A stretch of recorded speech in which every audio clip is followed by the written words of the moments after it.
Querido, querida, quero te agradecer mais um dia estarmos aqui. Hoje falaremos sobre o capítulo 26. Quando eu digo que passa rápido, né? Parece brincadeira, porém é rápido mesmo.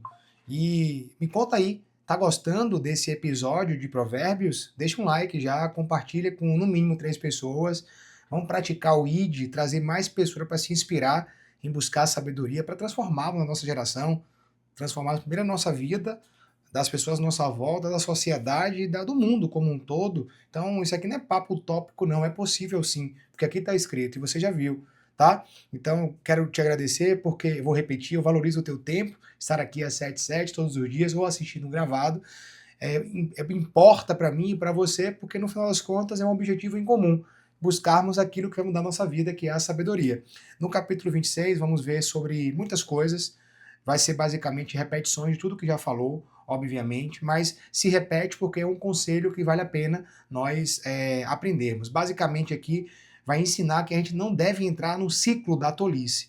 O título já diz o seguinte do capítulo, né? A atitude do sábio e do insensato. Então já entendemos que aqui vai falar sobre o que é uma pessoa sábia, o que é que ela faz, como ela se comporta, o que ela diz, o que ela tem, e o que é também do tolo, do ímpio, da pessoa que é insensata. E vamos verificar aqui. No bloco primeiro, vai do versículo 1 ao 12, ao total, e eu sempre gosto de contar antes, são 28 versículos, tá?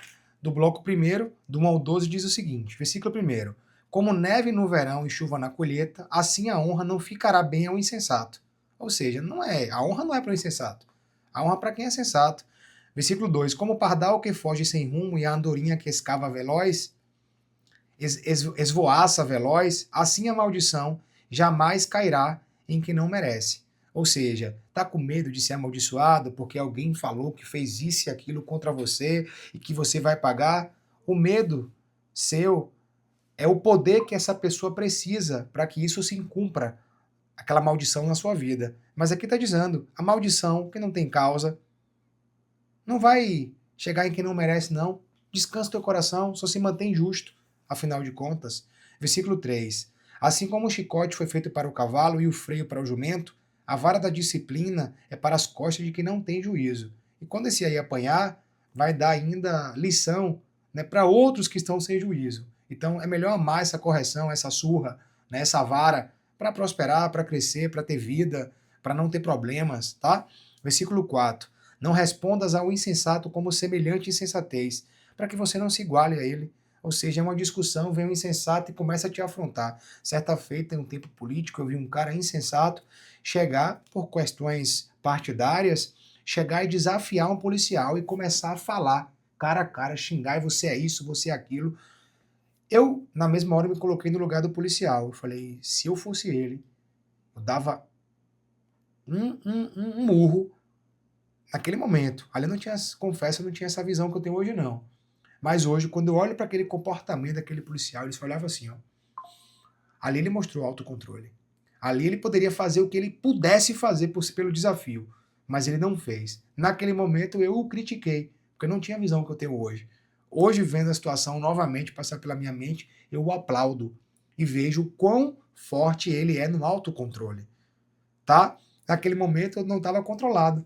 Se fosse hoje, eu confesso que eu faria a mesma coisa, apesar de ser sanguinário, de ebulir o sangue aqui com muita força, mas eu tento ao máximo controlar minhas emoções, porque não adianta eu conquistar as coisas e não domino a mim mesmo, não tenho autocontrole, como já foi dito. Versículo 5. Não responde ao insensato conforme a tolice dele, para que ele não fique pensando que possui alguma sabedoria. Então ele falou uma merdinha ali, fala na altura, e não revela a tua sabedoria não, tá? Para ele ficar achando que ele tem sabedoria e você não. Ou seja, aquele ditado, né? O esperto achando que todo mundo é besta.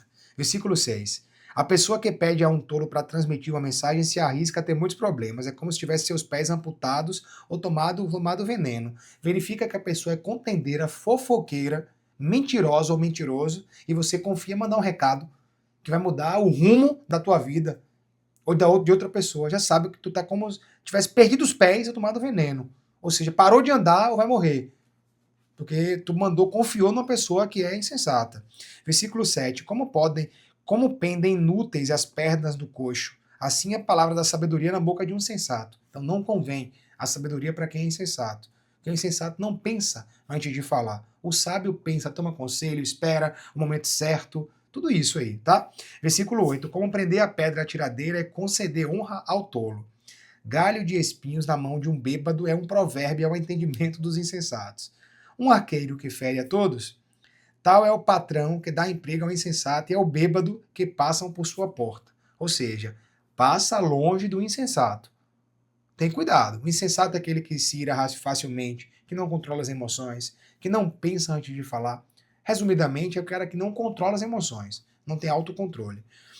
Versículo 11. Como um cão que torna ao seu vômito, é um insensato que repete suas tolices. Fez uma tolice hoje, faz amanhã, repete, repete, é como um cão que vomitou, vai lá correndo e lambe e engole, porque tinha carne no vômito. A mesma coisa é o tolo, que fica repetindo. Versículo 12, para finalizar o primeiro bloco. Vê uma pessoa sábia aos seus próprios olhos? Certamente há mais esperança para o tolo do que para essa pessoa. Aqui é o cerne de tudo aquilo que a gente está estudando. Nós estamos buscando sabedoria. Então, para o dia de hoje, você vai ter sabedoria necessária. Mas você sabia que você vai esgotar? E você não pode se proclamar sábio? Porque se você se acha sábio aos seus próprios olhos, tem mais esperança para o tolo do que para você. Porque o princípio da sabedoria é temer a Deus. E quando você roga para si a qualidade de sábio, você reconhece e acredita. Na verdade, você reconhece a sua tolice e acredita no que não deveria acreditar. Porque a sabedoria é transitória, é temporária. Agora, nesse momento, nessa imersão que vai aqui mais ou menos meia hora, aproximadamente 10 minutos de gravação, de transmissão, a gente está buscando sabedoria. Está envolvido aqui com a sabedoria. Então aqui está tendo insight na sua cabeça, na minha cabeça, tendo ideias novas, tudo mais sabedoria. Mas eu não vou sair daqui dizendo eu sou sábio. Você pode dizer que eu sou. Eu posso dizer. Agora eu digo, você que está assistindo, você é sábio. Você é sábio. Sabe por quê? Porque você ouviu o grito da sabedoria, está aqui, buscando. Mas você não pode dizer dizendo que você é. Você consegue entender? Isso é arrogância, rogar para si uma qualidade, sobretudo a sabedoria. Versículo 13, que é o bloco 2, que vai do 13 ao 16. O 13 diz assim, mais uma vez, viu? O preguiçoso alega, há uma fera violenta no caminho, um leão feroz rondando pelas ruas. Ou seja, para não sair de casa, para ficar dormindo, toscanejando, cochilando, cruzando os braços, dobrando as pernas, assobiando, comendo, dormindo. Versículo 14, assim como a porta gira em suas dobradiças, assim o preguiçoso se revira sonolento em sua cama. O preguiçoso até consegue colocar a mão no prato. Contudo, levá-la à boca é para ele um esforço extenuante. Eu tenho que comer para não morrer de inanição. Mas só ter que levar a colher já é preguiça. Aqui está escrito, falando dele, do preguiçoso e da preguiçosa. Para fechar o bloco 2, o versículo 16 diz assim: a pessoa indolente se acha mais esperta do que 7 homens que respondem com bom senso. O indolente é um insensato. É o idiota mesmo. É literalmente o idiota. E ele se acha mais esperto do que 7 homens juntos. Que responde com bom senso. Ou seja, só na cabeça dele, ele é o esperto e todo mundo é o idiota. Mas no final das contas, ele é o idiota e todo mundo é esperto. Mas ele acredita que todo mundo é burro. Não tem a capacidade de reconhecer quem ele é. É tipo, para mim, esse tipo de comportamento é do menino ou da menina mijona. Pode ter 40 anos, mas agir assim eu só consigo enxergar uma coisa. Uma pessoa até mesmo bem vestida, digamos que um homem que ostenta autoridade e todo formal, mas é desse aqui. É tipo assim, essas pessoas indolentes. Aí o que é que eu vejo nessas pessoas? Eu vejo toda uma roupa, uma indumentária, mas por baixo uma fralda toda mijada. Ou seja, é uma criança que não se resolveu. Aí chega na fase adulta, na fase idosa, e acha que porque chegou na idade já tem maturidade, mas tem que voltar para a infância para se resolver com a criança que deixou aquela fralda mijada. E só ela não vê, mas quem está por fora vê que está todo cheio de mijo.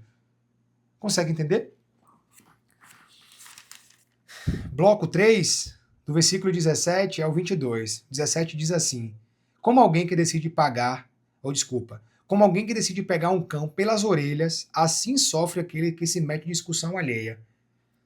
Pega um pitbull pela orelha e puxa. Qualquer cachorro, no mínimo tu vai ter 2 pontos, 3 pontos na tua mão, ou mais. A mesma coisa tá dizendo. Tu passa pela rua, ou tá no teu condomínio, de repente teu vizinho começa a brigar com a mulher, e aí tu vai lá. A mesma coisa é tu pegar na orelha do pitbull e puxar. Vai sofrer retaliação sem que nem pra quê, sem motivo. Então é melhor seguir o que tá escrito. Nem vai. Nem vai. Então pensa quando você vê a briga de alguém, pensa você pegando um pitbull e amassando as orelhas. Aí você vai, já sente a dor imaginando e nem lá sequer você aparece. Versículo 18. Como um demente que espalha brasas e atira flechas mortais, assim é a pessoa que engana seu próximo e depois alega, mas eu tava brincando. Quantas pessoas, né, que ficam enganando as pessoas, mentindo, e depois, não, tu tava brincando, falando mal, né, às vezes, induzindo, né, indiretas, ou até fazendo diretamente, depois que é percebido, tava brincando. Olha que poder está na sabedoria, fala coisa do cotidiano. Por isso que a gente estuda 7/7, todo dia de manhã. Porque provavelmente no dia vai acontecer alguma coisa aqui do que está estudando aqui hoje com você. E você vai conseguir se desvencilhar, porque você já tem um código. Você desvendeu o código. Você foi majestoso, você foi majestosa. E por ser majestoso e majestosa, deixa já um like, porque você aprendeu aqui a buscar isso. E você vai se desvencilhar. Se não nesses dias todos que passaram, em algum momento, você vai se desvencilhar do mal, porque você vai ter a base, você tem solidez, você tem conhecimento e discernimento, porque você aprendeu aqui, tá bom? Versículo 20. Sem lenha o fogo se apaga, sem o caluniador encerra-se a briga, ou seja, quer parar de ter problema, nunca vai deixar de existir, né, o fofoqueiro, o caluniador. Mas aqui está dizendo, quer apagar uma briga? Tira o caluniador da história. Aquele que vê a dissensão e já começa a fomentar a briga dos dois para ficar de camarote dando risada. Quer acabar com essa briga? Tira esse cara do camarote, tira essa mulher do camarote. Versículo 21. Carvão para as brasas e lenha para o fogueira. Assim a pessoa briguenta para atiçar as contendas. As palavras do difamador são como petiscos apetitosos, descem deliciosos, com sabor até o íntimo de quem lhes dá atenção. Ou seja, dá atenção a essas pessoas, vem até com sabor, é até apetitoso, mas vai ter destruição aí no final das contas. Vamos finalizar com o bloco 3, com o bloco 4, que vai do versículo 23 ao versículo 28. O 23 já começa assim: como a camada de esmalte e de prata sobre vaso de barro, também os lábios diplomáticos podem esconder um coração maligno. Olha que poder. Eu nunca. Aqui, ó, um versículo que para mim chama atenção, é como se eu nunca tivesse lido, sendo que já li milhares de vezes, centenas de vezes. Como a camada de esmalte de prata sobre um vaso de barro, também os lábios diplomáticos podem esconder um coração maligno. Aqui é o seguinte: um vaso de barro, qual a origem da estrutura dele? Barro. Então ele tem barro da camada interna até a camada externa. Mas a pessoa adornou ele todo com ouro, né? Esmalte, na verdade, de prata, ou seja, deu um banho de prata em todo o vaso. Aí quem vê acha que é um metal precioso, acha que é uma prata, mas dentro sabe-se que é o barro, ou seja, só tem aparência de metal valioso, porque é só um banho, foi só um esmalte de prata, mas ele continua um vaso de barro. Assim é um lábio diplomático, pessoas que conversam, que ganham as amizades, que estão bajulando e falando, né? Mas ali pode esconder nessas pessoas um coração maligno. Por isso que a tua confiança tem que estar depositada no Senhor e na sabedoria. Lembra nos outros capítulos que aprendemos e que Deus ele desvenda o coração? Que o homem tem até objetivo e projetos, mas Deus ele vai no íntimo, no profundo e revela o que está escondido? Aí depois vai dizer mais à frente nos versículos que o homem sábio consegue extrair do coração a intenção de outro homem, ou seja, extrair do coração a intenção de outro homem. Primeiro, isso é atributo de Deus, mas Deus dá a chave para um sábio e o sábio retira. Então, para pegar essa pessoa, só um outro sábio, para ver um lábio diplomático que tem um coração maligno. Sabe onde a gente encontra muito isso? Na política. Vasos de barro adornados de prata, porque de verdade eles estão apenas se mostrando, mas não são nada daquilo que se mostram, tá? Quem alimenta a perversidade procura disfarçar suas intenções com lábios, pois em seu íntimo mora a falsidade. Portanto, se a voz dessa pessoa for elegante e bem articulada, não confie nela, porquanto há abominações no seu coração. Aqui é uma coisa para mim também. Imagine você estar assistindo e você está confiando no que eu estou dizendo, mas faça prova do meu comportamento, do meu exemplo, porque eu tenho palavras bonitas, eu tenho um discurso bonito, mas eu poderia estar escondendo um coração maligno e me coloco em xeque.